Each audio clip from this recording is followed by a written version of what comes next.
بسم اللہ الرحمن الرحیم سل بنی اسرائیل کم آتیناہم من آیت بینہ۔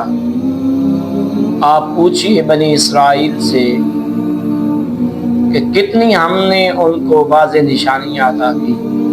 وَمَن يُبَدِّلْ نِعْمَتَ اللَّهِ مِن بَعْدِ مَا جَاءَتْهُ فَإِنَّ اللَّهَ شَدِيدُ الْعِقَابِ، اور جو تبدیل کر دے اللہ رب العزت کی نعمتوں کو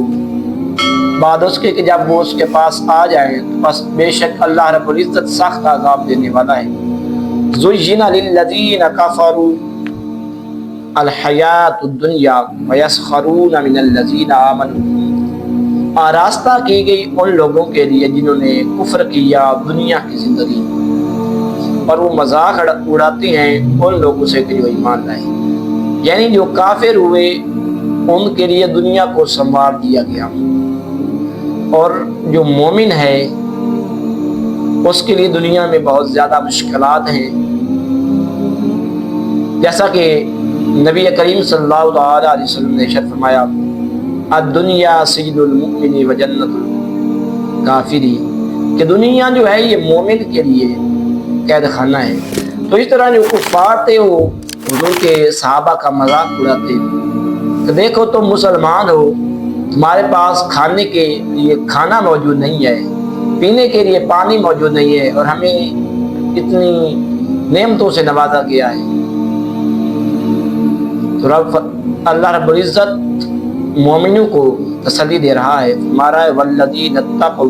فوقہم یوم القیامہ، اور وہ لوگ کہ جنہوں نے تقوی اختیار کیا، پرہیزگاری اختیار کی، فوقہم پس وہ ان کے اوپر ہوں گے بروز قیامت، یعنی قیامت والا دن جب ہوگا اس وقت جو مومن ہوں گے وہ کفار سے اوپر ہوں گے۔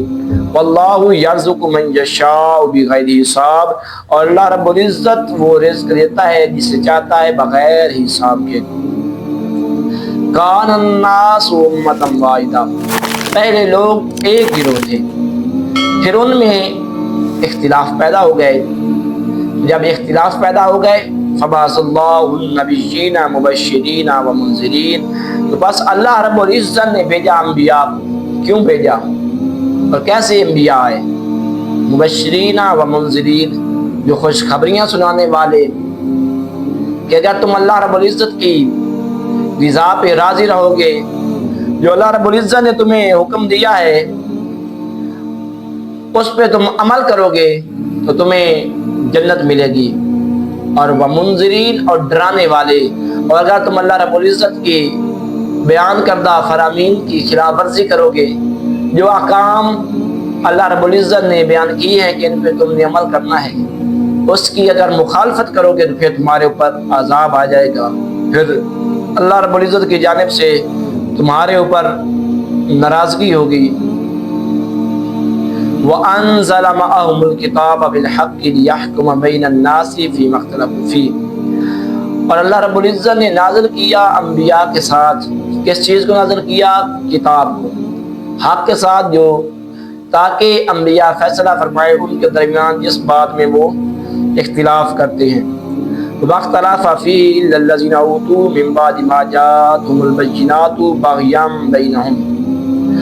اور نہیں اختلاف کرتے اس میں مگر وہ لوگ کہ جنہوں وہ کتاب دی گئی بعد اس کے کہ جب ان کے پاس واضح نشانیاں آ گئی،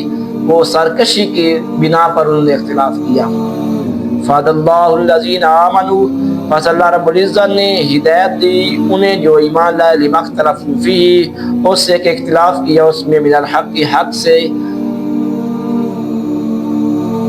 بِإِذْنِهِ، اللہ رب العزت کے اذن کے ساتھ۔ واللہ یہدی، اور اللہ رب العزت جسے چاہتا ہے وہ ہدایت دیتا ہے، من یشاء الی صراط مستقیم، سیدھے راستے کی طرف۔ ام حسبتم ان تدخلوا الجنۃ ولما یأتکم مثل الذین خلوا من قبلکم، اور کیا تمہارا یہ گمان ہے کہ تم جنت میں داخل ہوگے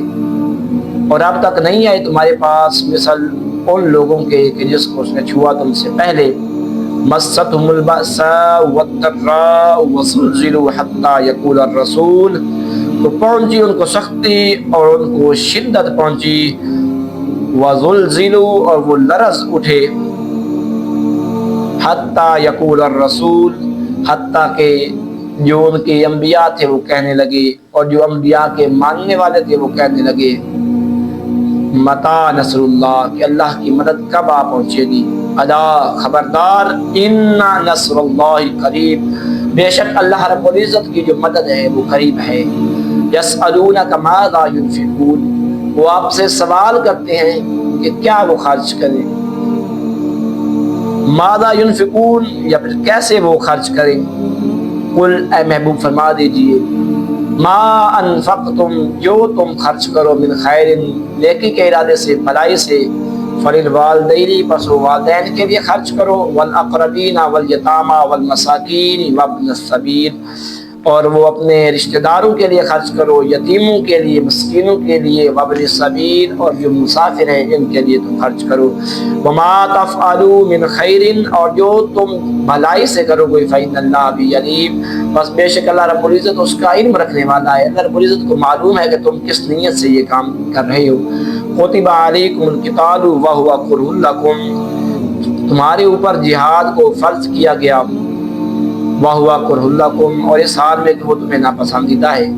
وَعَسَىٰ أَن تَكْرَهُوا شَيْئًا وَهُوَ خَيْرٌ لَكُمْ، اور یہ بھی ہو سکتا ہے کہ کوئی چیز جس کو تم پسند کرتے ہو، کوئی ایسی چیز بھی ہو سکتی ہے کہ جس کو انسانی طبیعت پسند نہیں کرتی، اور ہوتا کیا ہے، وَهُوَ خَيْرٌ لَكُمْ، اور وہ ہمارے لیے بہتر ہوتی ہے۔ اللہ فرما رہا ہے کہ ہو سکتا ہے تمہاری طبیعت میں کوئی چیز ایسی آ جائے جس کو تم ناپسند کرو لیکن وہ تمہارے لیے بہتر ہو، وَعَسَىٰ أَن تُحِبُّوا شَيْئًا وَهُوَ شَرٌّ لَكُمْ، اور کبھی ایسا بھی ہو جاتا ہے، کوئی چیز ایسی بھی ہوتی ہے کہ اس کو ہم پسند کرتے ہیں حالانکہ وہ ہمارے لیے ٹھیک نہیں ہوتی۔ اللہ فرما رہا ہے ایسی چیزیں بھی ہوتی ہیں کہ تم انہیں پسند کرتے ہو، وَهُوَ شَرٌّ لَكُمْ، اور وہ تمہارے لیے شر کا باعث ہے، وَاللَّهُ يَعْلَمُ وَأَنْتُمْ لَا تَعْلَمُونَ، اور اللہ رب العزت جانتا ہے تم نہیں جانتے۔ تو اس میں اللہ رب العزت نے پہلے محبوب کریم سے فرمایا کہ آپ بنی اسرائیل سے پوچھیں کہ ہم نے انہیں کتنی نعمتوں سے نوازا، اور پھر بعد میں جب آپ سے سوال ہوا اسی رکوع کے اندر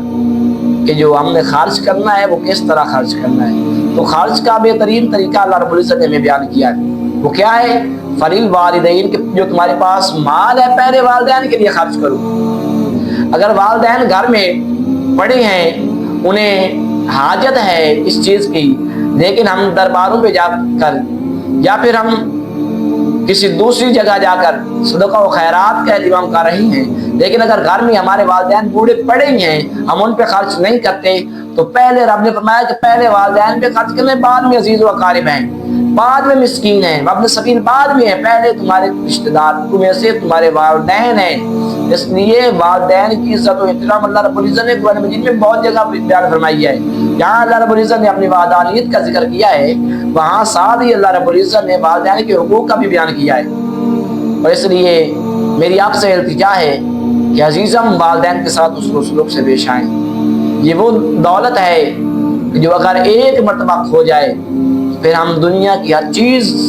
خرید سکتے ہیں لیکن والدین کو دوبارہ نہیں خرید سکتے۔ دعا ہے اللہ رب العزت ہمیں عمل کی توفیق عطا فرمائے، وما توفیقی الا باللہ۔